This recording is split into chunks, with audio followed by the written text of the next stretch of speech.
या बुलेटिनची सुरुवात आपण एका महत्त्वाच्या बातमीने करतोय। ही बातमी आहे बीडमधून। बीडच्या केज विधानसभा मतदारसंघात विडा या गावामध्ये मतदान केंद्राबाहेर 2 गटांमध्ये तुंबळ हाणामारी झालेली आहे। मतदान करण्यावरून ही हाणामारी झाली आहे। प्राथमिक माहिती आपल्यापर्यंत पोहोचली आहे बीडमधून। राष्ट्रवादी काँग्रेस शरदचंद्र पवार पक्ष आणि भाजपच्या स्थानिक कार्यकर्त्यांमध्ये अत्यंत क्षुल्लक कारणावरून हाणामारी झाली आहे। यानंतर काही काळ मतदान केंद्रावर तणाव बघायला मिळाला। पोलिसांनी मध्यस्थी केली, तसंच मतदान केंद्रावरील पोलीस बंदोबस्त आता वाढवण्यात आलेला आहे। बीडच्या केज मतदारसंघात तुंबळ हाणामारी झालेली आहे। 2 गटात हाणामारी झाली आहे अशी प्राथमिक माहिती समोर येते। मतदान केंद्राबाहेर तणावाची परिस्थिती आहे। पोलीस यंत्रणा सज्ज झालेली आहे। परिस्थिती नियंत्रणात आणण्याकरता अत्यंत क्षुल्लक कारण ज्यावरून राष्ट्रवादी काँग्रेस शरदचंद्र पवार पक्ष आणि भाजपच्या स्थानिक कार्यकर्त्यांमध्ये हाणामारी झालेली आहे। काही काळ मतदान केंद्राबाहेर तणावाची परिस्थिती होती। पोलिसांनी मध्यस्थी केली। सध्या मतदान केंद्रावर पोलीस बंदोबस्त वाढवण्यात आलेला आहे। बीडच्या केज मतदारसंघात मतदान केंद्राबाहेर 2 गटात हाणामारी झाली, राडा झाला। मतदानाच्या दिवशी वेगवेगळ्या जिल्ह्यातल्या मतदारसंघांमध्ये वेगवेगळ्या घटना अशा तणावाच्या अनुचित प्रकाराच्या घडतायत आणि त्या आपल्यापर्यंत पोहोचतायत। नांदगाव विधानसभा मतदारसंघातला राडा आपण पाहिला। आता आपण बीडमधून बातमी येते आणि पुढची बातमी आपल्याला येते पिंपरीमधून। पिंपरीत देशमुख गावात काँग्रेस आणि भाजप कार्यकर्त्यांमध्ये शाब्दिक चकमक झडलेली आहे। सरपंच शेषराव गोरे 3 क्रमांकाचं बटन दाबायला सांगत असल्याचा आरोप केला जातोय। स्थानिकांच्या मध्यस्थीनंतर वाद निवळलाय, पण खामगाव मतदारसंघातला हा प्रकार धक्कादायक आहे। पिंपरीत देशमुख गावात काँग्रेस भाजप कार्यकर्त्यांमध्ये शाब्दिक चकमक झडली। सरपंच शेषराव गोरे 3 क्रमांकाचं बटन दाबा, 3 क्रमांकाचं बटन दाबा असं सांगत असल्याचा आरोप होतोय।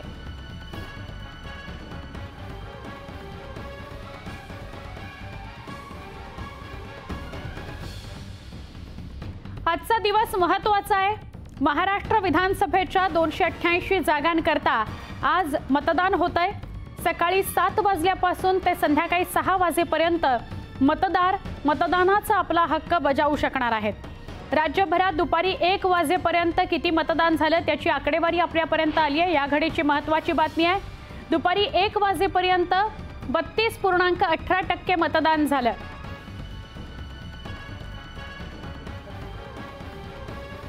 मुंबईमध्ये 28.12%, कोकणामध्ये 34.40%, पश्चिम महाराष्ट्रामध्ये 34.74%, उत्तर महाराष्ट्रात 32.12%, विदर्भात 40.11% आणि मराठवाड्यामध्ये 29.20% मतदान पार पडलेलं आहे। दुपारी 1 वाजेपर्यंतची ही आकडेवारी आहे। सर्वाधिक मतदान झालंय विदर्भामध्ये 40.11%। अजूनही वेळ आहे। संध्याकाळी 6 पर्यंत आपण मतदान करू शकणार आहात।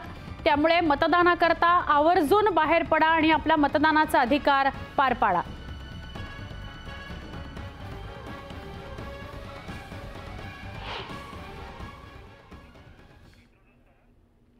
आमचे सगळे प्रतिनिधी आमच्या सोबत आहेत, त्यांच्याशी आपण सविस्तर बोलणार आहोत। प्रणाली कापसे आपल्या सोबत आहेत, सुस्मिता भदाणे पाटील आहेत, लक्ष्मण घाटोळ आहेत आणि ज्ञानेश्वर साळोखे आपल्या सोबत आहेत। आपण त्या शहरामध्ये काय वातावरण आहे, काय परिस्थिती आहे ती सगळी या चौघांकडून जाणून घेऊया। सगळ्यात आधी मुंबई विषयी बोलूया। आर्थिक राजधानी मुंबई आणि त्याकरता सुरुवातीला मी जाते प्रणाली आपल्याकडे। आपण प्रणाली सांगाल कोणत्या विधानसभा मतदारसंघात आपण आहात, तिथलं काय चित्र आहे? मतदानाची टक्केवारी 1 वाजेपर्यंतची आली आहे का आणि गर्दी दिसतेय का नागरिकांची? मी सध्या मुंबईच्या सांताक्रूज परिसरामध्ये आहे। कलिना विधानसभा क्षेत्र हे येतं आणि या ठिकाणी मी मुंबई पब्लिक स्कूल जे आहे, मुंबई महानगरपालिकेची शाळा आहे, जिथे मतदान केंद्र आहे, त्या मतदान केंद्रावर उभी आहे आणि माझ्या मागच्या बाजूला बघू शकता आहात या ठिकाणी 3 मतदान केंद्र आहेत, बूथ ज्याला आपण म्हणतो, आणि या ठिकाणी 119, 120 आणि 121 असे 3 बूथवर मतदान यावेळेला सुरू आहे। 119 क्रमांकाचा जो बूथ आहे त्या ठिकाणी आपण पाहतोय की रांग आहे। बाकी 120 आणि 121 मध्ये पटपट मतदान होताना आपल्याला एकूण बघायला मिळत आहे। मुंबईची जर आकडेवारी सांगायची झाली तर दुपारी 1 वाजेपर्यंत जर आपण बघितलं तर 32.88 ओव्हरऑल जे मतदान आहे ते आपल्याला एकूण बघायला मिळत आहे। मुंबईमध्ये लोकसभेच्या तुलनेमध्ये मतदान काही भागांमध्ये वाढताना दिसतंय, तर काही भागांमध्ये विशेषतः मतदान फारसं होत नाहीये असं चित्र एकूण बघायला मिळत आहे। विशेषतः जर आपण बघितलं तर मुंबई शहरामध्ये माहीम हा जो मतदारसंघ आहे या मतदारसंघामध्ये मतदानाची टक्केवारी जी आहे ती वाढलेली बघायला मिळाली। मुंबई शहरामध्ये 27.63%, तर मुंबई उपनगरांमध्ये 30.43% मतदान झालेलं आहे। साधारण दुपारी 1 वाजेपर्यंतची ही आकडेवारी आपल्याला बघायला मिळते। आणि जर आपण बघितलं तर माहीममध्ये 33.1% एवढं मतदान झालेलं आहे। आणि सर्वात कमी मतदान जे आहे, जे आपण म्हटलं की मुंबईमधलं, तर सायन कोळीवाडा हा मुंबई शहरातला असा भाग आहे ज्या भागामध्ये सगळ्यात कमी मतदान 1 वाजेपर्यंत झालंय, ते म्हणजे 19.49%। त्यामुळे एकूणच जर बघितलं तर काही भागांमध्ये चांगला प्रतिसाद मिळतो आहे लोकसभेच्या तुलनेत, मतदानाची टक्केवारी वाढलेली आहे, तर काही भागांमध्ये लोकसभेच्या तुलनेत अतिशय कमी मतदान होताना आपल्याला बघायला मिळत आहे। त्यामुळे उत्साहवर्धक वातावरण काही मोजक्या विधानसभा क्षेत्रांमध्ये बघायला मिळते असं आपल्याला या ठिकाणी म्हणता येईल। नक्की तुझा जो प्रणाली मुद्दा तू उपस्थित केलास तोच मुद्दा घेऊन मी सुस्मिताकडे जाते। सुस्मिता, तुम्ही मला सांगाल, आज आपल्याला सुट्टी दिलेली आहे, बहुतांश कंपन्यांना सुट्टी दिलेली आहे मतदानासाठी, आणि असं असताना सुद्धा मुंबईतल्या काही भागात टक्केवारी कमी बघायला मिळते, काय कारण वाटतात? खरं तर दुपारच्या वेळेमध्ये जर आपण बघितलं तर मतदानाची आकडेवारी 1 वाजेपर्यंतची समोर आलेली आहे। सध्या मी माहीम खेडगल्ली या परिसरामध्ये आहे, जिथे साधारणपणे 1 वाजेपर्यंतची जर आकडेवारी आपण बघितली तर 33% मतदान झालेलं पाहायला मिळत आहे। मुंबईतील चांगलं मतदान झालेला हा एक भाग म्हणावा लागेल माहीम परिसर।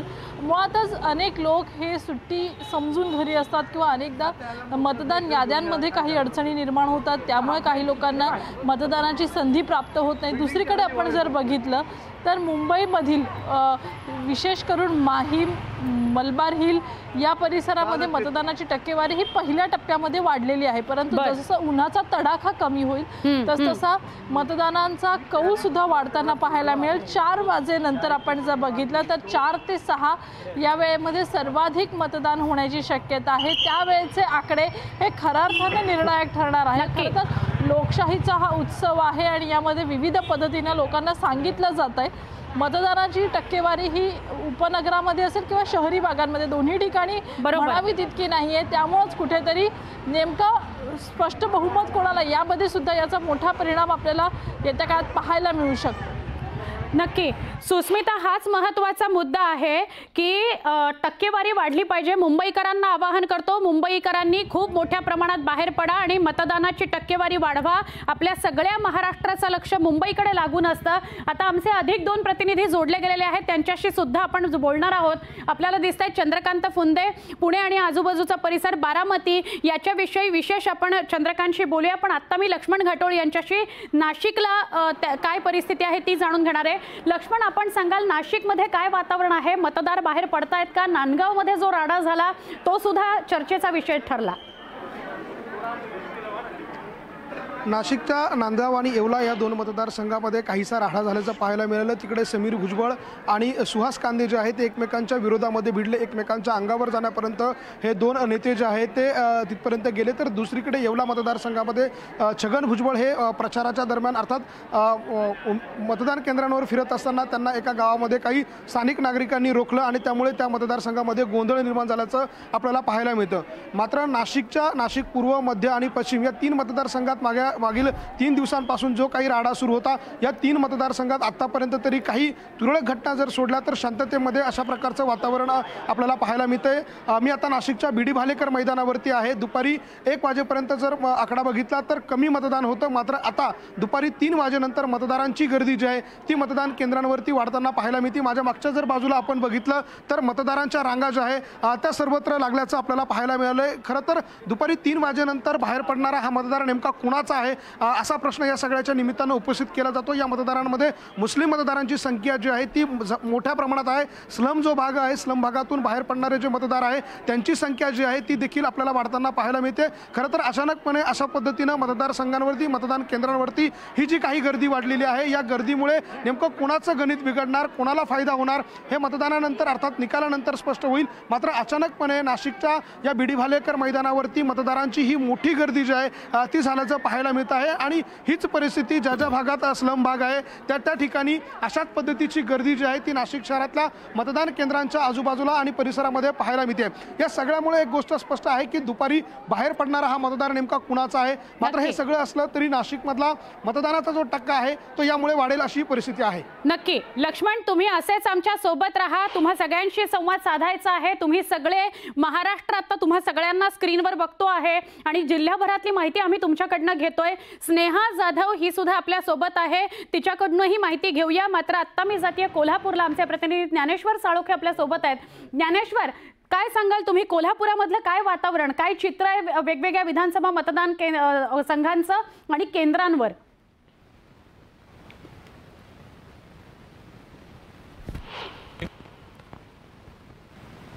ज्ञानेश्वर, टक्का वाढवण्याचा निर्धार घेतल्याचं पाहायला मिळते। या सगळं पाहायला गेलं तर पाहू शकतो ते मोठ्या प्रमाणात दुपारच्या वेळी सुद्धा गर्दी आहे ती मतदान केंद्रावरती दिसून येते। विचारमेळा परिसरामध्ये मी आहे आणि दुपारी सुद्धा या मतदान केंद्रावरती मोठी गर्दी आहे ती आपल्याला पाहायला मिळते।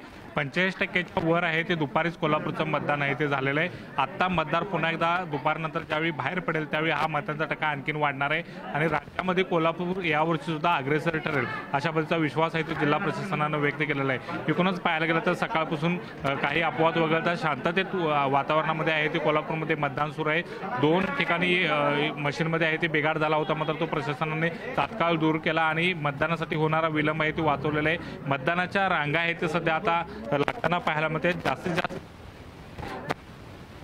त्यांचे प्रतिनिधी त्यासाठी प्रयत्न करताना आपल्याला दिसून येतात आणि हा वाढणारा मतांचा आकडा नेमका कुणाच्या बाजूचा असणार आहे हे सुद्धा पाहणं महत्त्वाचं आहे। विशेषतः महिलांची संख्या जास्त प्रमाणात या सगळ्या प्रभागामध्ये आपल्याला पाहायला मिळते, त्यामुळे लाडकी बहीण नेमकी कौल कुणाला देणार हे सुद्धा पाहणं महत्त्वाचं आहे। अगदी अगदी बरोबर। ज्ञानेश्वर, तुमचा सलग आवाज आमच्यापर्यंत पोहोचत नाहीये, थोडी आवाजामध्ये खरखर येते। पुन्हा एकदा संवाद साधू तुमच्याशी, पण आपल्याबरोबर बारामतीहून आमचे प्रतिनिधी चंद्रकांत फुंदे आहेत, त्यांच्याशी बोलूया।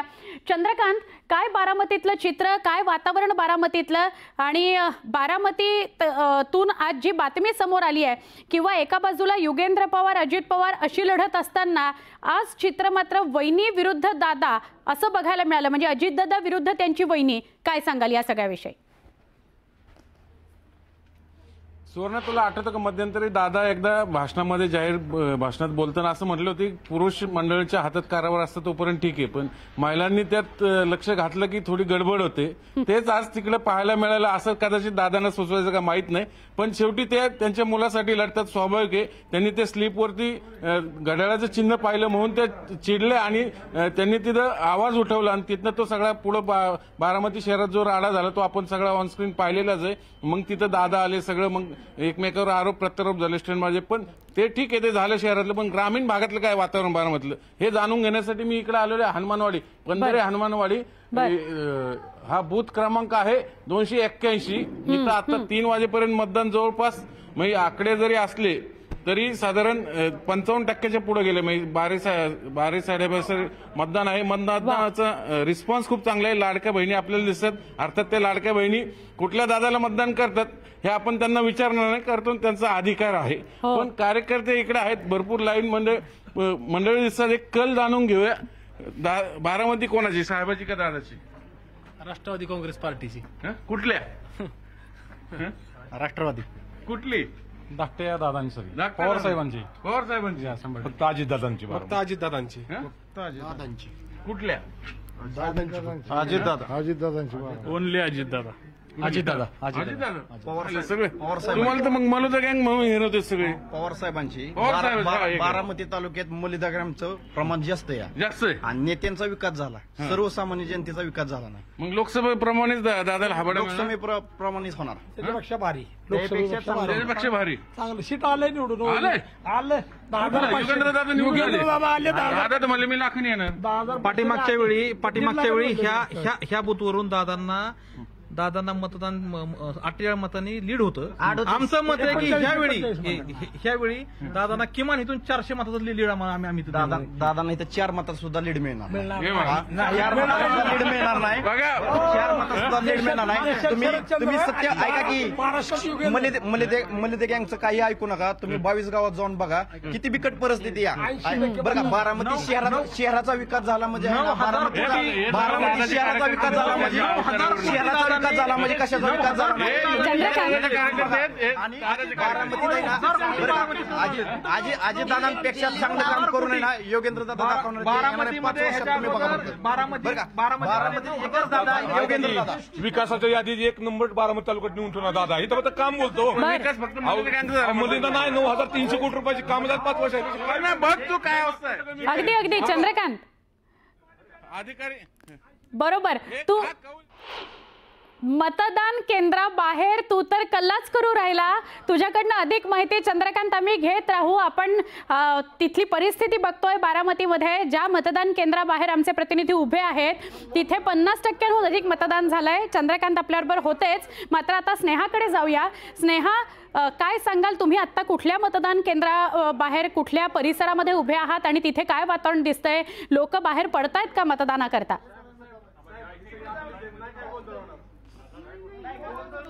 कुर्ला मतदारसंघातील मतदार केंद्रावरती मी सध्या उपस्थित आहे. कुर्ल्यामध्ये आपण पाहिलं तर मोठ्या प्रमाणावर अल्पसंख्याक लोक जे आहेत ते वास्तव्यास आहेत. त्यामुळे इथे अल्पसंख्याक महिला असून दे किंवा पुरुष असून दे यांचे प्रमाण जे आहे ते मतदान केंद्रावरती वाढत आहे. सकाळी 7 वाजल्यापासून यासाठी सुरुवात झालेली आहे. लोक येत आहेत, पण आता दुपारी 3 वाजून गेलेले आहेत. तरी जर आपण पाहिलं तर हवी तशी गर्दी आपल्याला पाहण्यास मिळत नाहीये. म्हणजेच जसे गेल्या काही निवडणुकांमध्ये आपण पाहिलं आहे की मतदानाची टक्केवारी कुठेतरी घसरत आहे. मतदानाचा जो टक्का आहे तो कुठेतरी कमी पडत आहे. त्याचप्रमाणे या निवडणुकांमध्ये देखील असं दिसणार का? मतदानाचा टक्केवारी आहे ती कुठेतरी वाढणार का की कमीच राहणार हा प्रश्न देखील उपस्थित होत आहे. कारण आता 3 वाजून गेलेले आहेत तरी देखील मतदार केंद्रावरती हवी तशी आपल्याला गर्दी दिसून येत नाहीये. अनेक ठिकाणी ज्यांनी मतदान केलेलं आहे त्यांना हॉटेल्समध्ये म्हणा किंवा अनेक शॉपिंगच्या ठिकाणी 10% किंवा 20% सूट देखील दिलेली आहे. तरी देखील मतदार